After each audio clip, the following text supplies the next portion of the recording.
कथा भगवान श्री कृष्ण ने कहा कि व्यक्ति की नहीं उसके गुणों की प्रशंसा होती है। राधे राधे। जैसा मैं तो मनी तो पंडित उपचंद सबका स्वागत करती हूँ। इस प्रसंग का वर्णन श्रीमद् भगवद गीता में मिलता है। आज श्री कृष्ण अर्जुन को समझाते हैं, हे अर्जुन, व्यक्ति के गुणों की प्रशंसा होती है, व्यक्ति की नहीं होती है। उसके अवगुणों की अवहेलना होती है, उसकी अवहेलना नहीं होती है, क्योंकि शरीर कोई कार्य करता ही नहीं है। वह कार्य तो सूक्ष्म शरीर करता है जो हमारे शरीर में विद्यमान रहती है। आत्मा जो हमारी नाभि में रहती है वह हमेशा समझाती है, अरे तुमने गलत किया है, तुम गलत कर रहे हो, इसको मत करो। लेकिन वह सूक्ष्म शरीर नहीं मानता उस बात को और गलती करता चला जाता है, अपनी आत्मा को दबाता चला जाता है। वह आत्मा मैं ही हूँ जो कि तुम्हें हर पल जगाता रहता हूँ। भगवान ईश्वर कहीं भी नहीं मिलते हैं, परमेश्वर कहीं भी नहीं मिलते हैं, बल्कि अपने भीतर के ही परमेश्वर को जगाना होता है। जो आत्मा आपकी नाभि में स्थित होती है ना, उसी आत्मा को आप जगाएं, क्योंकि कण कण में विष्णु जो होते हैं, कण कण में भगवान जो हैं, वही कण कण में भगवान हमारे नाभि में स्थित होते हैं और उन्हीं नाभि के भगवान को हमें जगाना होता है। जो जगा लेता है वह उच्च पद को प्राप्त करता है और वही ब्राह्मण कहलाता है। ब्राह्मण के ऊपर विशेष जिम्मेदारी होती है, क्योंकि इस पृथ्वी पर अगर ब्राह्मण का अस्तित्व है तो ईश्वर का भी अस्तित्व है, क्योंकि दूसरा कोई ब्राह्मण को इस पृथ्वी पर कोई कुछ नहीं कह सकता है। मैं भी नहीं कह सकता हूँ, क्योंकि जो ब्राह्मण पर लांछन लगाएगा, जो ब्राह्मण को गलत कहेगा, वह मुझे भी गलत कह रहा होगा। ब्राह्मण अगर शारीरिक रूप से या किसी भी प्रकार से गलत कार्य करता है या अपने कर्म से विमुख होता है या अपनी जिम्मेदारी से हटता है, तो उसका परिणाम उसे इस ब्रह्मांड में उसकी सूक्ष्म शरीर भटकती रहेगी, युगों युगों तक भटकती रहेगी और कभी भी उसे ना मुक्ति मिलेगी और ना ही मोक्ष मिलेगा। जैसे ब्रह्म पिशाच होते हैं ना, पिशाच 1000 वर्षों तक अपनी उस पिशाच योनि में भटकते रहते हैं और उन्हें ना भोजन मिलता है, ना अन्न मिलता है, ना पानी मिलता है। जब 1000 वर्ष पूरे हो जाते हैं तो भगवान उसे ऐसे लोगों के पास भेज देते हैं जो तपस्या कर रहा होता है और उस तपस्या का फल खाने के लिए उसे दे देते हैं, ताकि वह फल खाकर अपने पुण्य को अर्जित कर सके। और जब यह पुण्य अर्जित कर लेता है तो भगवान उसे मुक्ति प्रदान करते हैं उसी व्यक्ति के द्वारा। जो व्यक्ति की तपस्या कर रहा है उसके मुंह से ही कहलवाते हैं कि तुम मुक्त हो जाओ, तुम्हारी मुक्ति होनी चाहिए, भगवान से प्रार्थना भी करता है। और ऐसी आत्मा को ईश्वर पुनः नया जीवन, मनुष्य जीवन देते हैं, ताकि वह अपने आगे की यात्रा तय कर सके। मैं ऐसे ही किसी पर कृपा करता हूँ, इसीलिए मैंने 4 वर्ण बनाए हैं, ब्राह्मण, क्षत्रिय, वैश्य और शूद्र। लोग इसे समझ नहीं पाते हैं, तभी तो मैं कहता हूँ, न तदस्ति पृथिव्याम वा दिवि देवेषु वा पुनः सत्वं प्रकृति जैर्मुक्तम यदेभि स्यात्रिभिर्गुणैः। इस लोक में, स्वर्ग लोकों में या देवताओं के बीच में कोई भी ऐसा व्यक्ति विद्यमान नहीं है जो प्रकृति के तीनों गुणों से मुक्त हुआ हो। यानी कि इस पूरे ब्रह्मांड में ऐसा कोई नहीं है, कोई मनुष्य नहीं है या कोई भी देवता ऐसा नहीं है जो प्रकृति के तीनों गुण, सतगुण, रजगुण और तमोगुण से अलग हो। बिना गुणहीन व्यक्ति यहाँ संसार में रह ही नहीं सकता है, सृष्टि में रह ही नहीं सकता है। ब्राह्मण, क्षत्रिय, विषाम, शूद्राणाम च परंतप कर्माणि प्रविभक्तानि स्वभाव प्रभव वैर्गुणैः। हे परंतप, हे अर्जुन, ब्राह्मणों, क्षत्रियों, वैश्यों तथा शूद्रों में प्रकृति के गुणों के अनुसार ही उनके स्वभाव द्वारा उत्पन्न गुणों के द्वारा भेद किया जाता है। यही भगवान श्री कृष्ण आज बता रहे हैं कि जो जैसा होता है उसे वैसा ही दिया जाता है, उसे वैसे ही गुण में बांधा जाता है।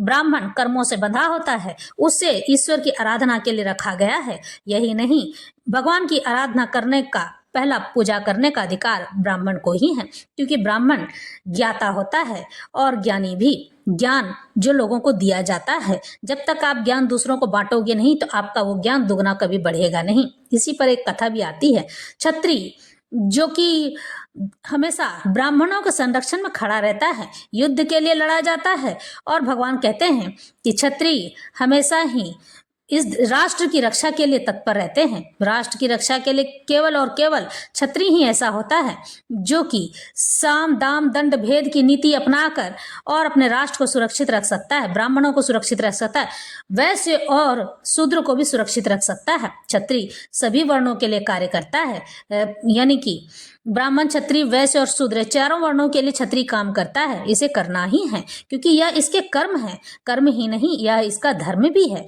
और राजपूत इसीलिए जाने जाते हैं। समो दमस तपः शौचम क्षान्तिरार्जवमेव च ज्ञानम विज्ञान मास्तिक्यम ब्रह्म कर्म स्वभावजम। शांति प्रियता, जो जिसको शांति प्रिय हो, आत्म संयम, जिसे अपनी वाणी पर और अपनी व्यवहार पर संयम हो, यानी कि वह उसे तोल मोल कर बोलता हो, तपस्या, पवित्रता, सहिष्णुता, जो कि लोगों में बराबरी का भाव देखे, सत्यनिष्ठा, जो सच बोलना जानता हो, ज्ञान, जिसके पास ज्ञान हो, विज्ञान तथा धार्मिकता, जो धर्म से जुड़ा हो, ये सारे स्वाभाविक गुण हैं जिनके द्वारा ब्राह्मण कर्म करते हैं। ब्राह्मणों के ये सारे नियम बताए गए हैं और जिनके पास होता है वही ब्राह्मण कहलाता है, और जो नहीं करते हैं, मृत्यु के बाद वह इस ब्रह्मांड में उसकी सूक्ष्म शरीर घूमते रहती है, उसका भगवान भी कुछ नहीं कर सकते हैं। शौर्य तेजो घृतिर दाक्ष्यम युद्धे चाप्य पलायनम दानमीश्वर भावश्च छात्रम कर्म स्वभावजम। यहाँ भगवान अब क्षत्रिय के बारे में बता रहे हैं कि क्षत्रिय जो है किसी भी प्रकार से हमेशा अपने कर्मों से बंधा रहता है और उसका काम ही है सभी वर्णों की रक्षा करना, राष्ट्र की रक्षा करना। उसे क्या दिया गया है? वीरता, शक्ति, संकल्प, वह संकल्प में रहकर लोगों की रक्षा करता है। दक्षता, यानी कि वह युद्ध में दक्ष हो, युद्ध में निपुण हो। युद्ध में धैर्य, जब वह युद्ध कर रहा हो तो मन में धैर्य बनाकर रखे कि मैं ही युद्ध जीतूंगा, धीरे धीरे ही सही। उदारता, उसके पास उदारता होती है, वह छोटा और बड़ा नहीं देखता है, उसके पास जो भी होता है अन्न धन या सब उसे दान करना होता है ताकि सभी लोग, क्योंकि वो हम सब का राजा होता है ना, और राजा का कर्तव्य है अपनी प्रजा का पालन करना। नेतृत्व क्षमता, वह लोगों को यह बताता है कि किस प्रकार से कार्य करना चाहिए और किस प्रकार से नहीं। जीवन यापन के लिए मनुष्य को किस तरह से जीना चाहिए, क्योंकि हमेशा शांति बनाकर रखने से ही सारे कार्य नहीं हो जाते हैं। कभी कभी हिंसा का भी आगे बढ़ना पड़ता है, क्योंकि मनुष्य जब अहिंसा से बात करता है तो काम नहीं बनता है, और कभी कभी जब हिंसा कर लेते हैं तो किसी न किसी रूप में उस व्यक्ति को चोट देना आवश्यक होता है ताकि वह सबक सीख सके। यह क्षत्रियों को स्वभाव गुण बताए गए हैं। कृषि गोरक्ष्य वाणिज्यम वैश्य कर्म स्वभावजम परिचार्यात्मकम कर्म शूद्रश्यापि स्वभावजम। कृषि करना यानी कि खेती करना, गौ रक्षा, गाय की रक्षा करना, और व्यापार वैश्यों के स्वाभाविक कर्म बताए गए हैं, और शूद्रों का कर्म श्रम तथा अन्यों की सेवा करना है। शूद्र लोग सभी की सेवा करने के लिए जाने जाते हैं, इन्हें सेवा करना चाहिए। लेकिन गलती हमारे यहाँ कहाँ हो गई? गलती ये हुई कि हमारे ही समाज के बड़े वर्णों के लोगों ने, यानी ब्राह्मण, क्षत्रिय और वैश्यों ने मिलकर शूद्रों को इतना प्रताड़ित किया कि वह आज अपने आपे से बाहर हो गए हैं और अपने आप को साबित करने में लगे हैं, जो कि शूद्र राज्य स्थापित होता जा रहा है। यही नहीं, शूद्र इसलिए नहीं जाने जाते थे बल्कि शूद्र सेवा के लिए जाने जाते थे। वे हमारे सेवक हुआ करते थे, और भगवान ने कहा है दरिद्र में ही नारायण का वास होता है, यानी कि छोटे शूद्रों को जो भी अन्न जल भोजन और पानी प्रदान करेगा उनके घर धन धान्य से भरे रहेंगे। शूद्रों की सेवा करना ब्राह्मणों का, क्षत्रियों का और वैश्यों का परम कर्तव्य है। लेकिन इसका यह मतलब नहीं कि शूद्र व्यासपीठ पर बैठ सकते हैं, ब्राह्मण के पद को प्राप्त कर सकते हैं। कितनी भी तपस्या कर ले, जब तक आप 3,99,000 वर्ष तक तपस्या करके उस जन्म को बार बार दोहराते हुए 3,99,000 तक जन्म मनुष्य योनि में नहीं ले लेंगे, तब तक आप ब्राह्मण के पद को प्राप्त नहीं कर सकते हैं। इतनी बड़ी उपाधि पाने के लिए आपको उतना जन्म लेना पड़ेगा। यही नहीं, ब्राह्मण ईश्वर के समान पूजनीय माने जाते हैं।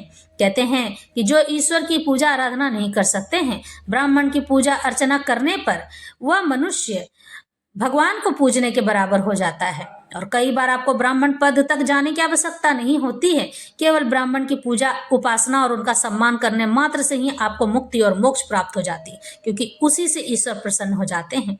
भगवान ने कहा है कि मैं सदा सर्वथा आपके पास रहता हूँ।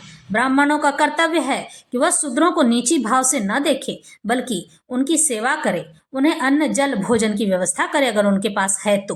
अगर ब्राह्मण स्वयं ही गरीब हैं तो यह कार्य राजा को, यानी क्षत्रिय को सौंपा जाता है। क्षत्रिय उनकी देखरेख करे, लेकिन उनकी अवहेलना न करे, उन्हें प्रताड़ित न करे, उन्हें गाली न दे। और हमारे समाज में सबसे बड़ा नियम यह है, ईश्वर ने हमारे लिए जो नियम बनाए हैं वह है मानव धर्म, मानवता। जो मनुष्य मानवता को खो देता है वह जीवन में कभी आगे नहीं बढ़ सकता है और ईश्वर की नज़रों में वो सबसे नीचे स्थिति पे आ जाता है, चाहे वो ब्राह्मण ही क्यों ना हो। ब्राह्मण, क्षत्रिय, वैश्य और शूद्र, ये चारों वर्ण भगवान ने स्वयं बनाए हैं। हम जाति पाति में नहीं बांटते हैं। गलती हमसे भी हुई है और हम ही इस गलती को दोहराते